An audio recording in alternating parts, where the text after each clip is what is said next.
ভারতের কেন্দ্রীয় মন্ত্রিসভা পার্ট 3-তে স্বাগত। ভারতের বর্তমান রেলমন্ত্রীর নাম অশ্বিনী বৈষ্ণব। যোগাযোগ মন্ত্রী, ইলেকট্রনিক্স ও তথ্য প্রযুক্তি মন্ত্রী। ভারতের বর্তমান খাদ্য প্রক্রিয়াকরণ শিল্পমন্ত্রীর নাম পশুপতি কুমার পরশ। ভারতের বর্তমান জলশক্তি মন্ত্রীর নাম গজেন্দ্র সিং শেখাওয়াত।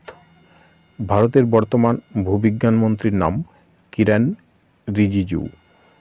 ভারতের বর্তমান পেট্রোলিয়াম ও প্রাকৃতিক গ্যাস মন্ত্রীর নাম হরদীপ সিং পুরী, আবাসন ও নগর বিষয়ক মন্ত্রী। ভারতের বর্তমান স্বাস্থ্য ও পরিবার কল্যাণ মন্ত্রীর নাম মনসুখ মান্ডাভিয়া, রাসায়নিক ও সার মন্ত্রী। ভারতের বর্তমান বিদ্যুৎ মন্ত্রীর নাম রাজকুমার সিং, নতুন ও নবায়নযোগ্য শক্তি মন্ত্রী।